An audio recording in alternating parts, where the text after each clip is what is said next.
तरुणाच्या हत्येच्या निषेधार्थ नातेवाईकांचा पोलीस ठाण्यासमोर ठिय्या। पाचोरा शहरातील बाहेरपुरा भागात पूर्व वैमनस्यातून हेमंत सोनवणे या तरुणाचा चाकूने निर्गुण हत्या करण्यात आली। ही घटना गेल्या दिवसांमध्ये घडली आणि त्याच्या नातेवाईकांनी या हत्येच्या निषेधार्थ पाचोरा पोलीस ठाण्यासमोर ठिय्या मांडला। हेमंत सोनवणे या तरुणाची हत्या पाचोरा शहरातील बाहेरपुरा भागात झाली। या हत्याकांडात संशयित आरोपीला पोलिसांनी अटक केली आहे। नातेवाईकांनी आरोपीला फाशीची शिक्षा झाली पाहिजे असं म्हणत पोलीस ठाण्यासमोर ठिय्या मांडलाय। हेमंत सोनवणे याच्या नातेवाईकांनी पाचोरा पोलीस ठाण्यासमोर जमाव टाकलाय आणि आरोपीला फाशीची शिक्षा दिली पाहिजे असे म्हणत नातेवाईकांच्या मागणीनुसार आरोपीला कठोर शिक्षा झाली पाहिजे असं सांगितलं जात आहे। पोलिसांनी घटनेची तपासणी सुरू केली आहे आणि आरोपीला अटक करून त्याच्या विरुद्ध कारवाई सुरू केली आहे। पोलीस अधिकाऱ्यांनी नातेवाईकांशी संवाद साधून त्यांच्या मागण्यांकडे दुर्लक्ष न करता त्यांना समाधानकारक उत्तर देण्याचा प्रयत्न केला आहे। हेमंत सोनवणे यांच्या हत्येने पाचोरा शहरातील नागरिकांमध्ये खूप असंतोष आणि संताप पसरलाय। नातेवाईकांच्या मागणीनुसार आरोपीला फाशीची शिक्षा दिली पाहिजे असं म्हणत पोलीस ठाण्यासमोर ठिय्या मांडण्यात आलाय। या घटनेच्या पार्श्वभूमीवर पोलीस तपास पूर्ण करून आरोपीला न्यायालयात हजर करण्याची तयारी करत आहेत। हेमंत सोनवणे याच्या हत्येचा पोलिसांनी तपास सुरू केलाय आणि या घटनेत समाजातील अनेकांचं लक्ष लागलेलं आहे। या प्रकरणात न्याय मिळवण्यासाठी नातेवाईकांनी ठाम भूमिका घेतली आहे। रात्री आम्ही झोपलेलो होतो।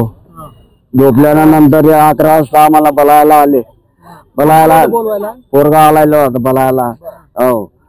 बोलायला आला, राहुलचा खून झाला म्हणे, मर्डर झालं म्हणे। आम्हाला माहिती नाही मर्डर झाला असं। आम्ही दवाखान्यात गेलो तशी बांधून चालू होतं। जळगाव नेलं, डॉक्टर रस्त्यावरच झालं खत्यात। दोघे डॉक्टरांना घेतलं नाही, लहान लेकरं आम्ही इथे आणले, बाप वारले तसे काहीच नाही होतं तिथे। सारा इथे काही इथे आणले पाचोरा। आता मारला झर करलाय म्हणे आरोपी जमा। आता रोहित लोणारी ही माया नातूजी। आम्ही जो वारला हेमंत, हा हेमंत संजय महाजन ते वारले। मी त्यांना आम्ही घरीच होतो। आम्हाला दुसऱ्यांना फोन आला। आम्ही उठलो, आम्ही दवाखान्यात गेलो। आम्ही गावानंतर त्यांना पट्टी लावा ते लावले नाही केले आणि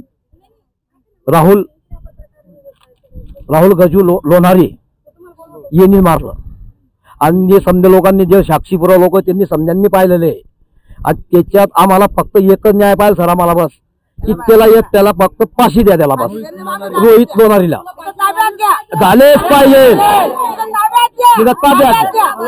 त्याला काहीच मी मयत व्यक्ती हेमंत संजय सोनवणे याचा मोठा भाऊ आहे निलेश संजय सोनवणे। आम्हाला जर न्याय मिळाला नाही तर आम्ही सह कुटुंब इथं आत्मदहन करू जर आम्हाला न्याय मिळाला नाही तर। आणि आरोपी जो आहे रोहित लोणारी त्याला फाशी झालीच पाहिजे।